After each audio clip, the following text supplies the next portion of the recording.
What is up, YouTube? This is T-Quentin1 coming at you with another video, and today I'm going to talk to you about Star Wars Episode 1, The Phantom Menace. Now, since last year around this time I reviewed the original Star Wars movies, I decided to finish what I started and look at the prequel trilogy. As I've said many times, I consider the first three Star Wars films to be the greatest trilogy of all time. The prequels are not, and The Phantom Menace definitely set the tone for how the rest of these movies were going to turn out, but no movie is without merit, so let's look at the positives first. The biggest one is just the novelty of being back in the Star Wars universe is kind of cool at first. Seeing Jedi again and hearing the theme is pretty awesome, but as soon as the movie gets going, things take a dive. The score by John Williams is really good, but I defy you to name one that isn't, and while the acting in this movie is largely abysmal, I actually thought Ian McDiarmid was alright as a young Palpatine. His character really doesn't have an arc, always missing is the hood, and you basically have the Emperor, but it is kind of cool to see him operating in the shadows as opposed to ruling the galaxy. And Darth Maul, thinly written though he may be, is a perfectly serviceable bad guy. I mean, he looks cool, and Ray Park does a pretty good job with the stunt work. And that final lightsaber duel is amazing. Seriously, it's the highlight of the film by far, maybe the highlight of this trilogy. So what sucks in The Phantom Menace? Everything else. What made the original Star Wars movies as enduring as they are, in my opinion, were the characters.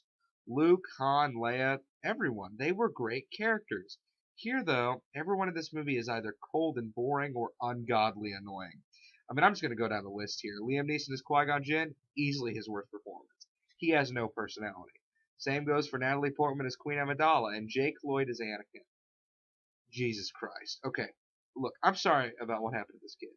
He didn't deserve to have a mental breakdown, and people have really harped on him for years, but his acting did just suck. Young Anakin is so bad, he's used as the benchmark for how terrible a child performance can be. And child actors in general aren't that good, so that should tell you something. But it's not all his fault, though. This is one of the worst scripts for a blockbuster I've ever seen. The dialogue made me want to vomit. And let's talk about the man responsible for that. Now, George Lucas has been demonized by man children the world over, and like Jake Lloyd, I think people went a little overboard, but I can't deny that George Lucas really dropped the ball here. Now, on paper, it sounded like such a great idea. Who better to revive a franchise than the man who created it?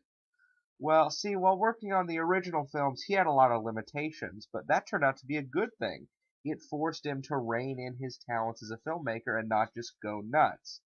The Phantom Menace is the exact opposite. By this time, no one was willing to say no to him, so it's like he just took buckets of paint and threw them on the camera.